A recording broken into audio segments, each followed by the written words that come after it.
안녕하십니까, 우리 예비 탐정 여러분. 탐정법 이제 중반을 좀 넘어섰네요. 이번 시간에는 개인정보보호법 첫 번째 파트를 하겠습니다. 이 개인정보보호법을 왜 탐정법에 넣냐면, 경비업법 같은 경우도 경비지도사 시험을 보실 때 경찰관 직무집행법하고 청원경찰법, 그 다음에 방법 관련 경찰 규칙 이런 것도 시험에 나오거든요. 그래서 우리 같은 경우도 이제 공인탐정법 같은 경우에 중간에 보시면 앞 시간에 설명드렸잖아요. 개인정보보호법을 따른다 이런 얘기가 나와 있고 실제로 되게 중요합니다. 그래서 개인정보보호법의 세부 항목에 대해서 우리 공인탐정들은 철저하게 다 숙지를 하고 암기를 하고 이 관련된 위법사항이나 또는 범죄가 발생하지 않도록 주의할 필요가 있고요. 따라서 쌍둥이법이라고 그러겠죠. 그러니까 같이 가는 가족적인 개념으로서 개인정보 보호에 관한 법률 이걸 좀 공부를 할 필요가 있습니다. 그래서 내용이 좀 어려운 건 또 있고 좀 쉬운 건 또 있는데 좀 쉽게 우리 입장에서 우리가 사이버 범죄나 이런 거 관련돼서 하는 거는 많지가 않잖아요. 그래서 기본적으로 정보를 어떤 방식으로 우리가 처리를 해야 되고 개인정보를 가지고 있는 탐정이나 탐정법인이 어떠한 방식으로 좀 정리를 해야 되는지 그 내용에 대해서 좀 세부 항목적으로 좀 설명을 드리고자 합니다. 첫 번째 보시면 개인정보 보호의 원칙이 개인정보보호법에 나와 있습니다. 그래서 이 원칙은 반드시 암기를 하셔야겠죠. 그래서 첫 번째 보시면 적법 수집의 원칙이 있고요. 두 번째는 최소 수집의 원칙이 있습니다. 적법 수집의 원칙이라는 것은 적법하게, 말 그대로 여기 나와 있죠. 개인정보 처리자, 탐정 및 사무원이 생겼죠. 개인정보의 처리 목적을 명확하게 해야 하고 그 목적에 필요한 범위에서 최소한의 개인정보만을 적법하고 정당하게 수집해야 된다. 이 원칙이 개인정보보호법에 나와 있는 것은 이제 탐정이라는 명칭으로만 정보 수집자나 정보 처리자를 명칭을 바꿔서 텍스트를 넣어놨습니다. 다시 한번 말씀드리지만 개인정보 처리를 할 때는 반드시 보시면 주민번호도 있을 거고요. 계약서에 쓰시려면 주민번호 넣어야 될 거 아니에요. 세금 내야 되니까. 그 다음에 인적사항, 의뢰인 인적사항, 그 다음에 의뢰인의 주소, 이건 다 넣을 수밖에 없습니다. 왜냐면 세금을 내야 되기 때문에 어쩔 수 없이 개인 신상 정보를 가지고 있어야 되는 부분이 있고요. 또 의뢰인과 관련 피조사자 있죠.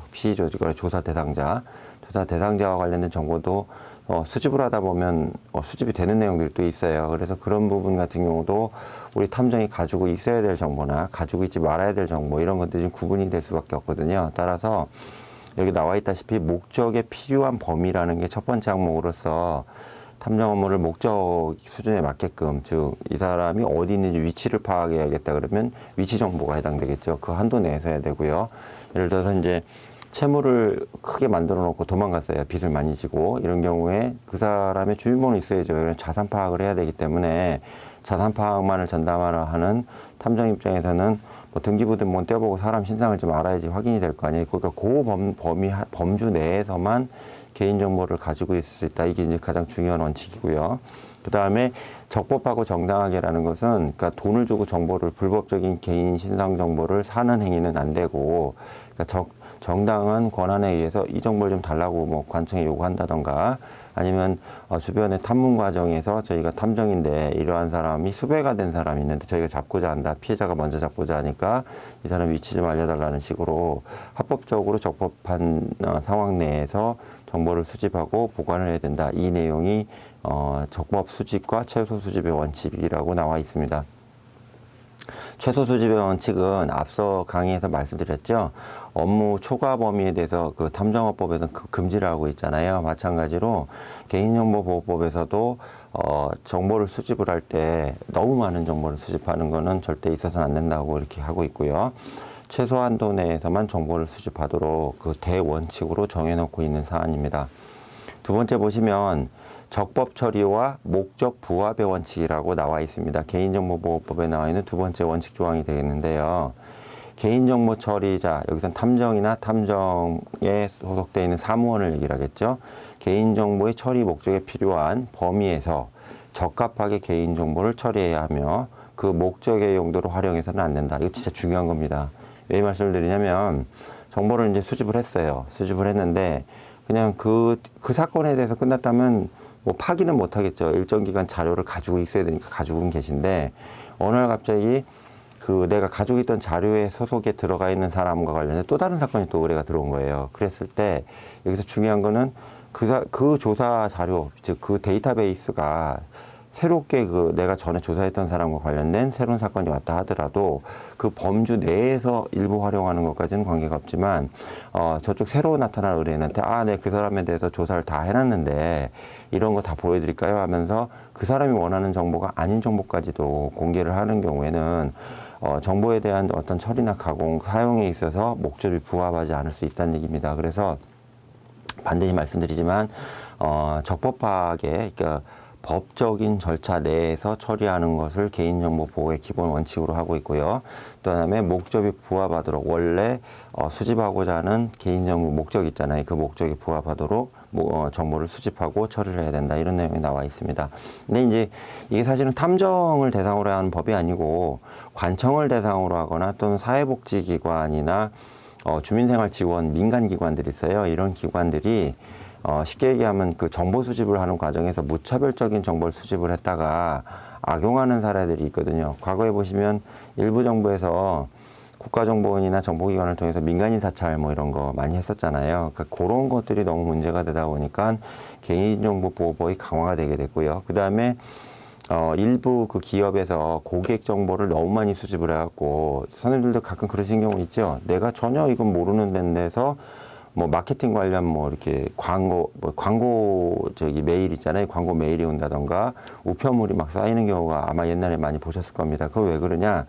내가 관련된 정보를 예를 들어서 뭐 이마트 회원을 가입한다던가 삼성 홈플러스 같은데 이제 뭐 가입을 한단 말이에요. 근데 그걸 썼다가 이게 자칫해서 유출이 되는 경우에 이 다른 데 또 판매가 되는 거예요. 내 개인정보가. 그걸 막아야겠죠. 그래서 최근에는 아시다시피 개인정보 판매를 하는 경우에는 개인정보보호법으로 10년 구속도 될 수 있습니다. 처벌이 되게 강하게 적용이 되고 있기 때문에 지금 말씀드리면 적법 처리와 목적 부합의 원칙에 이게 지킬 수 있도록 해야 되는 부분이 있습니다. 그 다음으로 그다음에 정확성, 안전성, 최신성의 보장 원칙이라는 게 있는데요. 이건 꼭 암기하셔야 됩니다. 사지선다에 많이 나오겠죠. 그래서 뭐 개인정보의 처리 목적에 필요한 범위 안에서 개인정보의 정확성, 완전성, 최신성이 보장돼야 된다. 이게 대단히 중요한 부분인데요. 정확성이라는 건 정확하게 처리가 돼야 된다는 얘기고요. 완전성이라는 거는 이렇게 밖으로 새나가는 게 없어야 된다. 그러니까 정보 수집을 완벽하게 하라 이런 개념이 아니고요. 가지고 있는 정보를 완전하게 그러니까 훼손되지 않도록 잘 보관을 해야지 이게 유출되거나 또는 다른 말도 안 되는 정보가 추가되었고 허위 정보가 가공이 돼서 유출이 되면 안 된다. 이런 개념을 설명하는 거고요. 최신성이라는 건 뭐냐면 자료를 가지고 있을 때 최신 자료를 가지고 있어야 되잖아요. 특히 의뢰인한테 자료를 줄 때 옛날 뭐 몇 년 전 자료를 준다던가 하는 건 좀 바람직하지 않잖아요. 그래서 정보 제공을 하는 업자나 이 정보 제공업이라고도 봐야 될 겁니다. 이 탐정업이요. 그래서 탐정업을 수행하는 사람 입장에서는 최신성에 대한 부분도 담보가 되도록 노력을 해야 된다. 이런 부분이 그 텍스트에 나와 있습니다. 안전관리의 원칙이라고 나와 있는데요. 이건 뭐냐면 여기 나와 있죠. 탐정 및 탐정업자에게 고용되어 있는 사무원 같은 경우에 개인정보의 처리 방법 및 종류 등에 따라 정보 주체의 권리가 침해받을 정보 주체라는 건 정보를 제공하는 사람. 그러니까 제가 예를 들어서 회원 가입을 받을 때 회원 가입하는 사람 있잖아요. 그 사람이 정보 주체가 돼요.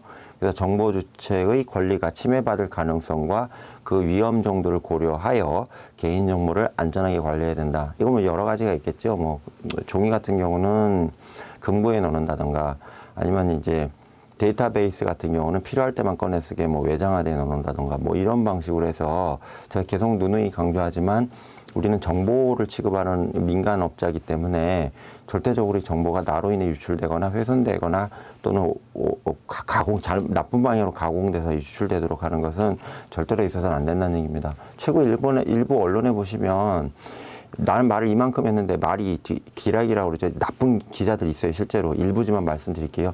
저도 옛날에 인터뷰를 요만큼 했는데 인터뷰한 게 완전히 오역이 돼갖고 자기 맘대로 해석을 돼가지고 그 범죄 관련 제가 인터뷰를 했는데 그 보는 사람 입장에 되게 기분 나쁘겠더라고요. 그래서 제가 그 기자분한테 항의를 했거든요. 당신 왜 이렇게 얘기했냐 그랬더니 뉘앙스를 자기 맘대로 해석을 했대요. 이거 절대로 언론인으로서 그런 자세는 있어서 안 됩니다. 왜 그러냐? 있는 그대로를 가지고 얘기해야지. 기자가 무슨 해설이나 번역가는 아니잖아요. 번역 같은 경우도 원문 훼손하지 않도록 최선의 노력을 다하는 게 번역가의 윤리적 기본 원칙인데 기자분들이 그런 분들이 간혹 있으시다는 얘기예요. 탐정도 이러면 안 됩니다. 즉 내가 가지고 있는 정보가 어떤 사람이 뭐 집을 샀는데 20억짜리 샀다. 그럼 이게 정보예요. 그게 정보인데 이 사람이 사기를 쳐가지고 누구 뒤통수를 쳐서 20억이란 자산을 만들었다. 이거 완전히 틀리잖아요. 20억이라는 내용은 같지만. 그래서 관리를 함에 있어서도 절대로 정보가 나쁜 방향으로 특히 정보 주체 있죠. 그 정보의 주인이라는 얘기입니다. 그 사람을 대상으로 해서 그 사람이 다치거나 또는 명예훼손이 되지 않도록 노력하는 것이 우리 탐정업자들이 가지고 있어야 되는 중요한 덕목이라고 생각을 합니다. 그 다음에 정보보호 원칙 관련해서 정보주체의 권리보장 원칙이라는 게 있는데요. 이건 또 뭐냐면 개인정보 처리자, 여기서 탐정 및 다시 말씀드리지만 탐정에 고용된 사무원을 얘기를 합니다. 개인정보 처리 방침 등 개인정보의 처리에 관한 사항을 공개해야 됩니다. 우리는 이렇게 정보를 취급하고 있습니다. 특히 계약할 때 고지를 하시는 게 좋아요. 그래서 공식적으로 계약서를 작성을 하실 때 정보 처리에 관한 그 사내 내규, 뭐 개인업자라도 자기는 하나의 회사잖아요. 그래서 우리 탐정사무소에서는 선생님이 제공하신 정보를 이러이러한 방식으로 처리를 하고 있고 국가에서 정한 연한 기한이 지나면 다 파기합니다. 뭐 이런 식의 그 고지서 있잖아요. 미란다 원칙같이 그런 것들을 사전 공개하는 게 필요하다고 말씀드리고 있고요. 열람 청구권 등 정보 주체 권리, 즉 열람 청구권이란 뭐냐면 내 정보를 당신이 가지고 있는 걸 어떻게 가지고 있는지 공개해라 그러면 뭐 알려줘야죠. 선생님 주민번호하고 이름, 성명하고 주소 알고 있습니다. 가족관계도 알고 있습니다. 이건 알려줘야 될 거 아니에요. 그래서 단 그 사람 이외 사람한테 알려주면 안 되죠. 그래서 정보를 나한테 제공한 정보 주체, 즉 의뢰인이 되겠죠. 의뢰인과 관련된 정보를 내가 가지고 있으면서 혹시라도 의뢰인이 나중에 전화해서 물어봐가지고 제가 아무개인데 제가 그때 제공한 정보를 뭐뭐 가지고 계신가요? 그러면 그대로 설명을 해줘야 된다는 얘기입니다. 사생활 침해 최소화의 원칙, 이건 탐정한테도 적용되겠죠. 그래서 개인정보 처리자, 다시 말씀드리지만 탐정 및 탐정에 소속된 사무원은 정보 주체의 사생활 침해를 최소화하는 방법으로 개인정보를 처리해야 됩니다. 다시 한번 앞 시간에도 말씀드렸지만 그 의뢰인에 관련된 거나 또는 피조사자, 우리가 조사를 해야 되는 조사 대상자에 대한 관련된 정보를 사적자리나 술자석이나 또는 집에서 사모님이나 남편한테도 절대 얘기하시면 안 됩니다. 이거는 무조건 불문가지로 지켜야 될 윤리적 덕목입니다. 그 다음에 익명처리 우선의 원칙이라는 게 있는데요. 개인정보 처리를 함에 있어서 개인정보의 익명처리가 가능한 경우에는 익명에 처리할 수 있도록 되어 있습니다. 우리 탐정하고는 좀 차이가 있습니다. 왜 그러냐면 탐정은 경찰청장으로 관리를 받는다고 지금 법에 명기가 되어 있기 때문에 사건부나 또는 계약서 이거 다 비치를 해놔야겠죠. 그러니까 업무 관련된 것도 조사 관련된 서류나 자료도 파일별로 가지고 있어야 됩니다. 이런 경우에 익명으로 할 수는 없잖아요. 왜 그러냐면 보고를 할 때 합법적인 범위 내에서 조사 업무를 하라고 탐정을 합법화한 부분이기 때문에 이 경우에 계속 말씀드리지만 익명성을 보장할 수는 없는 부분이 있다는 얘기입니다. 다만 실명으로 기재가 되어 있는 조사 자료가 너무나 많기 때문에 이게 유출되면 안 된다는 것을 누누이 제가 강조드린다는 얘기입니다. 따라서 사무실을 구성하실 때 사건부 내지는 조사관계 서류를 보관하시는 방을 따로 만드시는 게 좀 필요하지 않나 이렇게 생각이 들고요. 여기에는 불이 나면 안 되겠죠. 훼손이 되면 큰일 나기 때문에 거기에 뭐 소화 안전장치도 잘 해놓으시고요. 그 다음에 비밀번호를 2, 3단계로 해서 사건 관련된 자료를 보기 위해서는 그 접근권자만이 들어갈 수 있도록 이 자료실은 따로 사무실 내에 조그만 칸이라도 따로 만드셔서 보관하시는 게 안전하지 않겠냐 이렇게 저는 개인적으로 생각을 해봅니다. 그 다음에 책임과 의무의 준수 원칙이 있는데요. 개인정보 처리자는 이 법 및 관계법령, 다시 말씀드리지만 개인정보보호법을 얘기를 해요. 여기에 따라서 책임과 의무를 준수하고 실천함으로써 정보 주체의 신뢰를 얻기 위해 노력해야 된다. 즉 의뢰인을 얘기하는 거죠. 우리한테 정보 제공하잖아요. 여기서 하나 좀 조심하셔야 될 게 사무원 채용을 해요. 그러면 사무원 채용할 때 한 명만 찍어서 채용하시는 경우도 있으시겠지만 뭐 사람인이나 이런 그 사이트에 구인구직 내서 사무원 뽑는다고 공개 채용하실 수 있잖아요. 이런 경우에 예를 들어 한 명의 사무원을 뽑는데 한 15명이 왔어요. 그럼 한 명은 뽑고 14명은 뽑질 않겠죠. 그럼 우리 탐정분들이 그냥 뽑으시겠어요? 학력사항, 경력사항, 그 다음에 심지어는 뭐 범죄 경력 회부서 아시죠? 경찰서 민원실 가면 떼주잖아요. 이거 다 떼오라고 할 거 아니에요. 그럼 그 자료를 다 내면 내가 그걸 가지고 있게 돼 있잖아요. 이때부터 이 인사 채용 과정에서도 채용하는 자는 채용이 되기 위해서 응모하는 채용 응모자들 있죠. 이들이 제공한 정보를 내가 처리하는 사람으로 바뀌어버립니다. 따라서 주의하셔야 될 게 의뢰인만을 대상으로 개인정보보호법이 적용되는 게 아니고요. 사람을 뽑을 때 한 명을 뽑고 14명은 탈락시켰다면 그 14명에 관련된 자료를 내가 가지고 있게 돼 있잖아요. 인사 관련 자료를요. 이게 전부 다 여러 학력 정보도 나오고 취업 정보도 나와, 취업 경력도 나와 있기 때문에 이것도 개인정보보호법에 따라서 처리를 해야 된다는 얘기입니다. 따라서 가장 좋은 방법은 내용을 보신 다음에 채용이 안 되면 원본 서류를 등기를 통해서 그분 주소를 체크를 해가지고 주소로 등기로 원본을 환부, 즉 돌려주는 게 제가 볼 때는 가장 좋은 방법이 아닌가 저 개인적으로 생각을 해봅니다. 왜? 채용을 하지 않은 사람의 서류를 또 가지고 있는 건 좀 문제가 있잖아요. 그래서 이런 경우에는 미리 채용자들한테 고지라는 게 저희가 원본 서류를 받은 다음에 심사 과정에서 사용하고 탈락되시는 경우에는 원본 서류를 고스란히 보내드리면서 선생님에 관련된 개인적 사항을 우리 회사나 탐정사무소에서 가지고 있지 않는다고 고지하면 제가 볼 땐 아주 깔끔하지 않나 이렇게 생각이 들어요. 그 다음에 정보 주체의 권리가 있습니다. 즉 내가 정보를 제공하는 사람이겠죠. 그래서 개인정보 처리에 관한 정보를 어떻게 처리를 하고 있는지 이 관련된 내용, 내 주민번호나 내 인적사항이 어떻게 처리되는지를 관련된 정보를 제공할 권리가 있고요. 개인정보 처리에 관한 동의 여부, 동의 범위 등을 선택하고 결정할 수 있죠. 이건 내놓기 싫어요. 뭐 이렇게 얘기할 수 있잖아요. 그 다음에 개인정보의 처리 여부를 확인하고 개인정보에 대하여 열람, 사본 발급을 포함합니다. 요구할 수 있는 권리도 정보 주체, 즉 내가 의뢰인이죠. 의뢰인 입장에서는 가질 수 있다는 얘기입니다. 그 다음에 개인정보의 처리 정지, 정정, 삭제 및 파기를 요구할 권리도 있습니다. 다만 탐정업법에서 말씀드렸다시피 예를 들어서 대통령령으로 의뢰인에 관련된 자료와 조사 대상자에 관련된 자료를 3년간 의무를 보관한다 그러면 파기를 요구해도 방법이 없습니다. 왜 그러냐면 이 개인정보보호법은 탐정업법을 보완해주는 역할을 하기 때문에 우리가 1차적으로는 탐정업법의 정보관리와 관련된 기준을 무조건 따라야 됩니다. 따라서 개인정보보호법에서 의뢰인이 내가 사건 끝났으니까 내 주민번호하고 자료를 삭제해주세요 이렇게 요청을 해도요. 탐정 입장에서는 죄송합니다 선생님, 저희가 그 대통령령에 의거해서 의뢰인에 관련된 자료는 3년 동안 멸실 또는 파기 못하게 돼 있고 저희가 보관을 해야만 하기 때문에 삭제가 불가능합니다고 말씀을 드려야 된다는 얘기입니다. 다만 뭐라고 그래야 돼요? 대신에 저희가 경찰청에 관리를 받기 때문에 절대로 유출되거나 할 일은 없기 때문에 그 부분에 대해서는 염려 안 하셔도 됩니다. 이렇게 얘기해야 되겠죠? 요걸 좀 설명드린 거예요. 개인정보 처리로 인해서 발생한 피해를 신속하고 공정한 절차에 따라서 구제받을 권리 있다. 다시 한번 말씀드리지만 의뢰인의 정보가 유출되거나 어떤 사람이 탐정사무소에 가서 누구의 조사를 요구했다. 이거 자체도 그 사람한테 피해가 될 수 있다는 얘기입니다. 그래서 이 부분에 대해서 우리가 냉정하게 좀 잘 관리할 필요가 있습니다. 국가의 책무, 여기는 탐정 및 탐정법인의 책무도 들어갑니다. 이 국가와 지방단체라는 것은 정보를 취급하는 기관을 얘기하죠. 우리도 정보 취급하는 기관이 되겠죠. 민간기관입니다. 탐정 및 탐정업자는 정보를 취급하는 기관이 되겠죠. 개인정보의 목적의 수집, 오용남용 및 무분별한 감시 추적 등에 따른 폐해를 방지하여 인간의 존엄과 개인의 사생활 보호를 도모하기 위한 시책을 강구해야 된다. 우리도 사내 규칙을 만들어야 된다는 얘기고요. 정보 주체의 권리를 보호하기 위해서 법령의 개정 등 필요한 시책을 마련해야 된다. 우리도 우리 내부적으로 의뢰인과 피조사자의 개인정보를 취급을 할 때 빠져나가지 않는 어떤 방법들을 고안해야 된다는 얘기입니다. 개인정보 처리에 관한 불합리한 사회적 관행을 개선하기 위해서 뭐 이렇게 해야 된다는데 이건 정책적인 부분이라 우리랑은 좀 관계가 없는 부분입니다.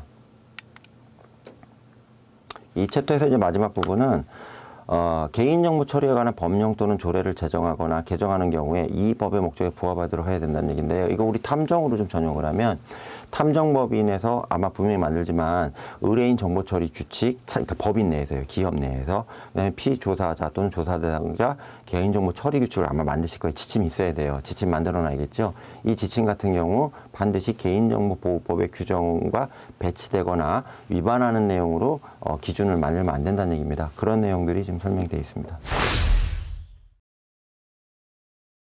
다음으로 보시면 개인정보의 수집과 이용이라는 부분이 나와 있는데요. 정보 주체 동의를 받아야겠죠. 예, 동의를 받아야 돼요. 그래서 동의를 받아야지만 수집이 가능하기 때문에 우리 선생님 어디 가시면 주민번호 쓰실 때 개인정보 공개 동의서 쓰시잖아요. 그 동의서 쓰는 거 얘기를 하는 거예요.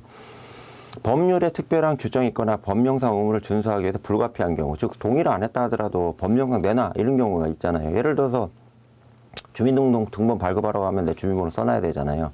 이건 내가 필요하니까 써야 된다는 얘기죠. 공공기관 법령 등이 전하는 소관 업무 수행을 위해 불가피한 경우, 정보 주체와의 계약 체결 및 이해를 위하여 불가피하게 필요한 경우에 대해서는 정보 수집이 가능하도록 되어 있다는 얘기입니다.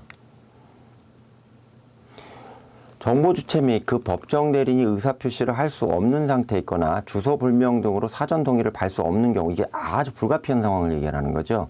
명백히 정보 주체 또는 제3자의 급박한 생명, 신체, 재산의 이익을 위해서 필요하다고 인정되는 경우. 말이 좀 어렵죠? 쉽게 얘기하면 너무 위험한 상황이에요. 그러니까 사람이 목숨이 경각에 달렸다던가 뭐 전재산이 다 날아가게 생겼다던가 너무 급한 거예요. 근데 개인정보 수집과 이용에 대한 동의를 구할 수 없는 경우 있잖아요. 이런 경우에는 여기 나와 있죠. 합리적 범위를 초과하지 않는 경우에 한해서 정보를 수집 및 이용할 가능하다는 얘기입니다. 밑에 보시면 하나 더 있죠. 개인정보 처리자의 정당한 이익 달성을 위하여 필요한 경우에 명백하게 정보 주체의 권리보다 우선하는 경우, 이것도 역시 마찬가지로 개인정보를 동의를 구하지 않고 수집할 수 있는 사례라는 얘기입니다. 시험에 많이 나오겠죠. 앞에 말씀드린 것과 뒤에 말씀드린 그 내용들이 전부 다 법률상으로 어쩔 수 없는 경우에는 동의를 구하지 않고 정보 주체로부터 동의를 구하지 않고 정보를 수집할 수 있다. 이런 내용이 들어가 있습니다. 정보 주체에게 알리고 동의를 구해야 하는 경우가 있는데, 첫 번째는 개인정보 수집한다. 이거 동의 구해야죠. 개인정보 이용 목적 동의를 구해야 되죠. 수집하라는 개인정보의 항목에 대해서 설명해 줘야 될 거 아니에요. 당신 주민번호하고 이름하고 주소 필요해. 이렇게 얘기할 수밖에 없잖아요. 그 다음에 이게 대단히 중요한 거, 가장 중요한 건데, 개인정보 및 개인정보의 보유 및 이용 기간 있잖아요. 보유기간하고 이용기간 있잖아요. 이건 틀려요. 보유기간은 가지고 있는 기간이고요. 이용기간은 이 정보를 계속 꺼내보면서 사용하는 기간을 얘기를 합니다. 따라서 보유기간과 이용기간은 틀릴 수가 있고요. 이거 가지고도 정확하게 고지해야 된다는 얘기입니다. 동의를 거부할 권리가 있다는 사실, 이것도 마찬가지죠. 당신이 제공하시는 마라. 단 불이익이 있는 경우에는 당신이 어쩔 수 없이 불이익을 감수해야 됩니다. 이걸 얘기하는 것이 주체에게 정보 주체에 알리는 동의 항목이라고 볼 수 있습니다. 개인정보의 수집 제한이 있는데요. 아까 계속 말씀드렸다시피 최소한의 범위, 업무 목적 한도 내에서 수집을 해야 된다고 되어 있잖아요. 그래서 이렇게 되어 있고요. 입증 책임은 개인정보 처리자가 부담하게 되어 있습니다. 뭐냐면 최소한으로 수집했다는 것을 정보 제공자인 정보 주체가 할 필요 없고요. 우리 탐정을 얘기를 합니다. 탐정, 우리 개인정보 처리자가 우리 탐정이잖아요. 탐정이 나중에 시비가 걸리잖아요. 당신 너무 많은 정보를 수집한 것 같아요. 그러면 아니에요. 최소한도로 수집한 거 맞고요. 뭐 업무 목적에만 수집했거든요. 이걸 입증하는 게 탐정업자에만 있어요. 이게 좀 상당히 불합리한 조항이기도 한데 어쨌든 방법이 없죠. 그래서 탐정 입장에서 최소한도로 수집했다는 걸 입증해야지만 나중에 손해배상 책임이나 형사 책임으로부터 면책을 받을 수 있다는 걸 좀 아셔야 됩니다.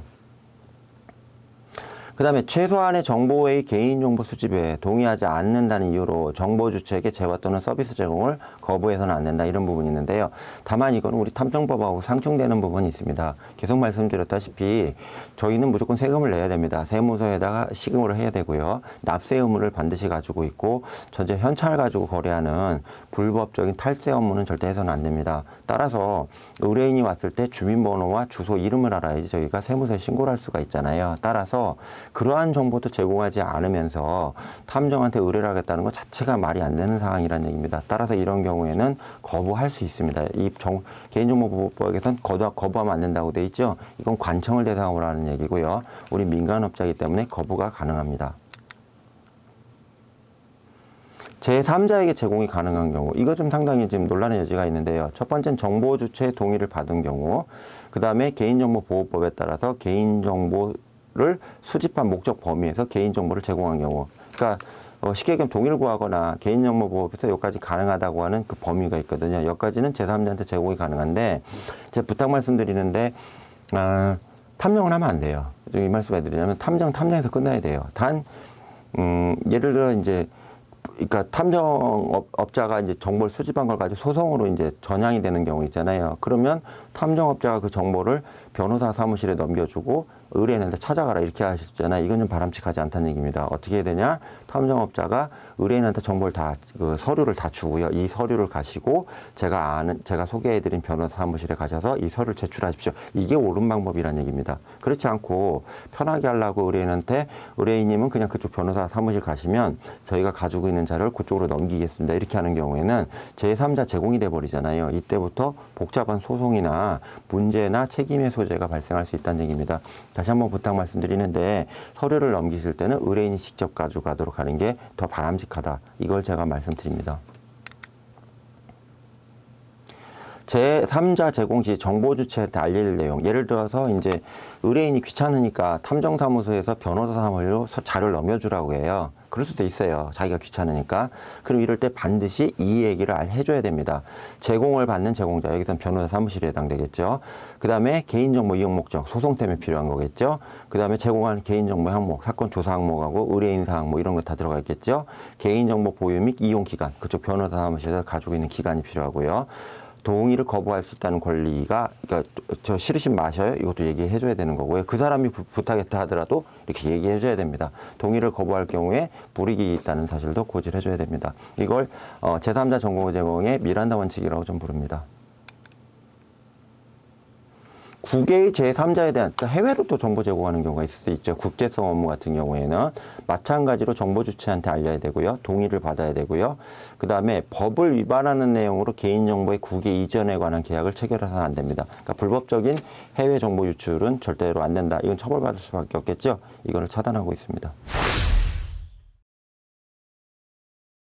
자, 이용 목적 제한에 대해서 말씀드리는데요.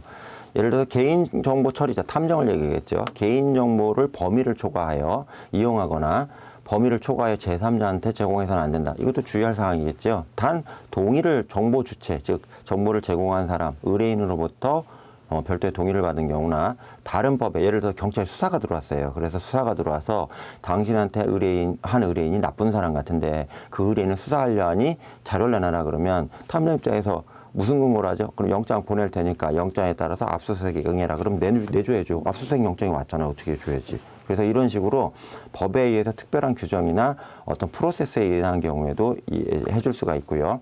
그 다음에 여기 나와 있죠. 앞에랑 똑같은데요. 주소불명이나 뭐 지금 말해서 급박한 생명, 신체, 재산의 이익을 위해서 필요하다고 법상으로 인정되는 경우에도 긴급하게 개인정보를 제3자한테 제공할 수 있도록 하고 있습니다.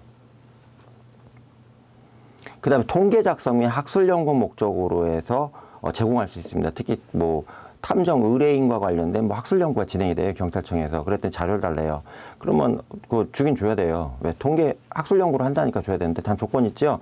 개인을 알아볼 수 없는 형태로 해야 돼요. 이거 진짜로. 왜? 그러니까 김빵빵 아무개 나이 몇 살, 요까지는 괜찮아요. 누군지 모르잖아요. 그리고 이 사람 의뢰한 게 불륜이었다. 뭐 이런 식으로, 이런 제공하는 건 문제가 없는데, 아예 콕 집어서 그 사람을 알 수 있는 내용으로 학술 연구나 이런 게 의미하는 거는 바람직하지 않다는 얘기입니다. 이거 곧단 끝 넘어가겠습니다. 그 다음에 조약 및 그 밖의 국제협정 이행을 위해 외국 정보 또는 국제기구에 제공하기 필요한 경우, 예를 들어 국제적인 탐정 관련된 뭐 컨퍼런스가 열렸다. 여기에 관련돼서 한국 탐정 법인 몇 군데한테 자료를 좀 요청할 수 있잖아요. 이런 경우도 역시 누군지 확인은 좀 안 되는 차원에서 정리해가지고 보낼 수 있고요. 앞에서 설명드렸다시피 범죄 수사, 경찰이나 검찰을 얘기하겠죠. 법원의 재판 업무, 그 다음 형의 감호, 보호처분 집행이 필요한 경우에도 역시 탐정한테 이 법의 근거에서 정보를 제공하라고 하면 제공을 해줘야 된다는 얘기입니다. 그 다음에 정보 주체를 동의를 얻어 제3자에게 정보를 제공하는 경우에 반드시 고지할 내용이 있는데요. 개인정보를 제공받는다 있죠. 누구한테 준다 알려야 되고요. 이용 목적이 나와 있고요. 제공하는 정보의 항목이 나와 있고요. 앞서 설명드렸다시피 기간에 대해서 해야 된다고 법률 조항에 개인정보보호법에 나와 있고요. 그 다음에 앞서 말씀드린 건 똑같으니까 이건 설명 안 하고 그냥 넘어갈게요. 똑같이 나온 거니까요. 네. 정보 주체로부터 정보 보호를 요청받은 자는 정보 주체라는 거 의뢰인을 얘기하죠. 이 사람이 정보 보호를 해달래요. 개인정보의 안정성 확보에 필요한 조치를 반드시 탐정업자는 해야 됩니다. 그래서 선생님 자료는 키비넷 안에 넣어놨고요. 누구도 꺼내볼 수 없고요.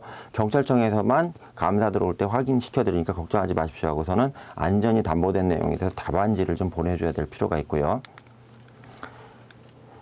마지막으로 그 개인정보 처리자가 정보주체 이외로부터 수집한 개인정보를 처리할 때는 정보주체 요구가 있으면 즉시 다음 사항을 정보주체에게 알려줘야 된다. 이런 내용이 나와 있다는 얘기입니다. 그래서 수집 출처. 예를 들어 의뢰인이 있어요. 근데 의뢰인과 관련된 평판조사를 또 내가 할 수밖에 없는 경우도 있어요. 그래서 평판조사를 했는데 의뢰인이 와서 저를 조사하셨다며. 그러면 의뢰인을 조사하는 게 아니고 의뢰인과 관련된 자료가 있어야지만 우리가 저 조사 업무를 진행을 할 수가 있었기 때문에 조사를 했습니다 해서 누구한테 당신을 물어봤고 목적이 뭐였고 그다음에 원하지만 저희가 더 평판 확인 안 해볼게 뭐 이럴 수도 있잖아요. 그래서 이런 것들도 어쩔 수 없이 상황이 개인정보 쪽 관련된 내용이 들어가 있는 부분입니다. 자, 문제 한번 풀어보실까요?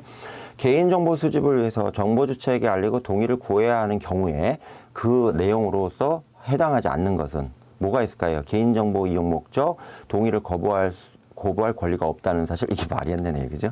네. 바로 나오네요.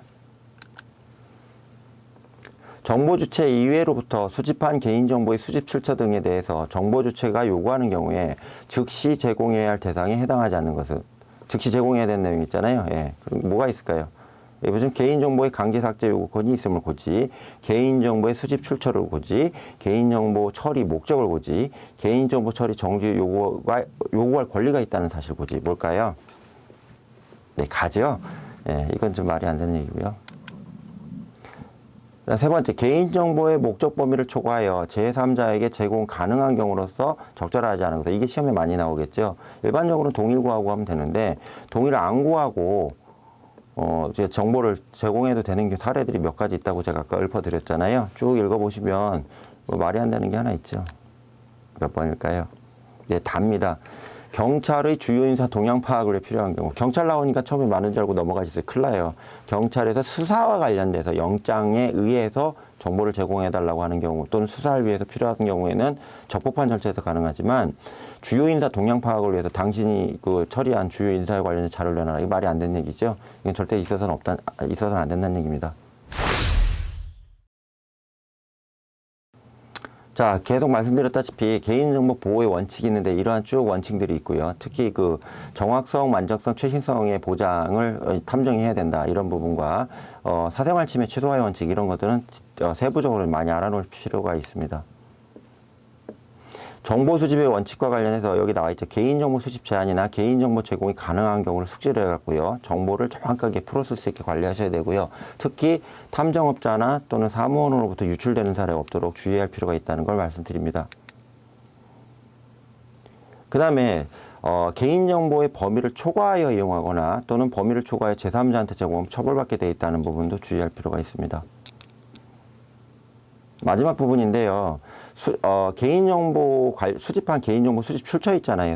출처에 대해서 원래 제공한 건 관계없어요. 그건 자기가 입으로 떠든 거니까 관계가 없는데 그 이외에 우리가 정보 수집되는 내용에 대해서 출처를 고지해야 된다는 얘기입니다. 그래서 당신이 이러한 정보를 우리한테 제공했지만 사실은 이거 이외의 정보를 다른 데서 수집을 했고 이걸 우리가 업무와 관련해서 처리를 하기 때문에 오해 안 했으면 좋겠다고 반드시 고지할 의무가 있다는 것도 제가 설명을 드립니다. 이것으로 이제 개인정보보호법 파트 1을 마치겠습니다. 수고하셨습니다.